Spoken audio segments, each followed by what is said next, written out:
Hi loves! My name is Jessie. I'm a traveler, travel organizer, pusong bundukista, and proud probinsyana. I'm planning to make more videos of my travels, chasing adventures, traveling hacks, learning new skills, making new friends, going out your comfort zone, and many more. Join me as I start to film my journey as I wander the raw beauty of the Philippines.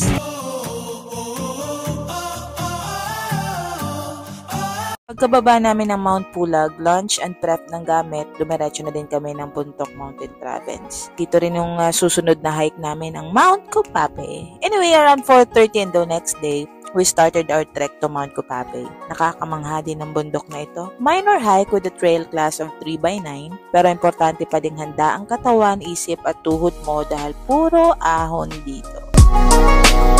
Marami kaming nakasabay umahon dito. Ito talaga yung part na nakakatuwa.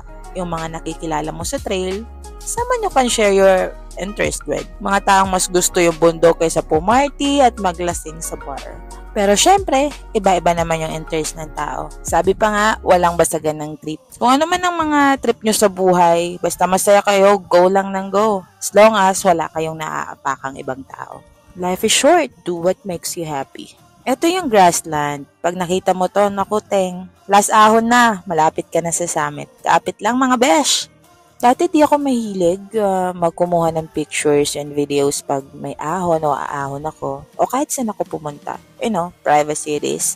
I just value my privacy so much and independency. And then I realized I should share this.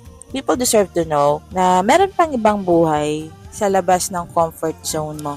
Mga 5:30 nasa summit na kami. Maiksi lang yung Mount Copape pero depende pa rin sa pacing. Mountaineering is not a race, ika nga. Ito na yung patag, andito na kami sa taas. Konting lakad lang at summit na. From the summit, makikita mo ang malikong rice terraces. Copape, also known as Mount Copape, this mountain is 1,647 meters above sea level. With trail difficulty of 3x9. At least, yun ang nakalagay. Kasi sa paniniwala ko, iba-iba naman yan eh. Kung sa akin mahirap, sa'yo pwedeng maging madali. Or kung sa akin madali, pwedeng sa'yo maging mahirap. Ganun yun. Habang nag-aantay kami sa sunrise at clearing, medyo makapal kasi ang clouds dito ngayon, nagpahinga kami sa ginawang bonfire ng mga locals dito. Kwentuhan, tawanan, ayun, masaya lang. Ito yung maganda sa bundok eh. Nagkakaroon kayo ng bonding. Yung mga hindi magkakakilala, dito, magkakaroon kayo ng bagong kaibigan o mga kaibigan.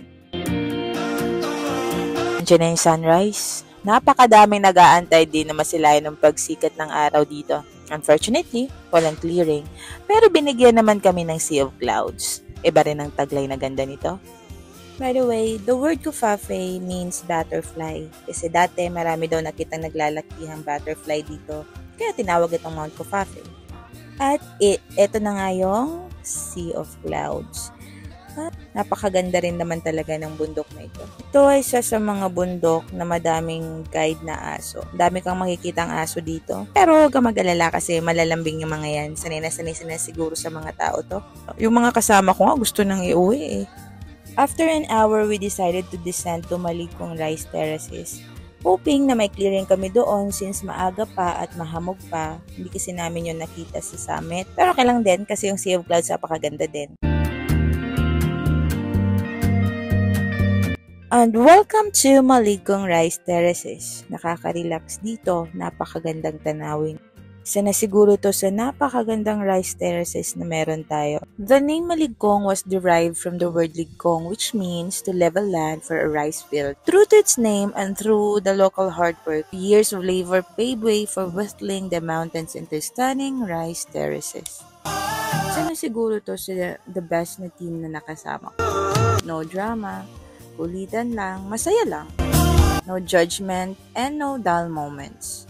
Mga 30 minutes lang din kami sa Maligong Rice Terraces. We decided to go back na sa homestay.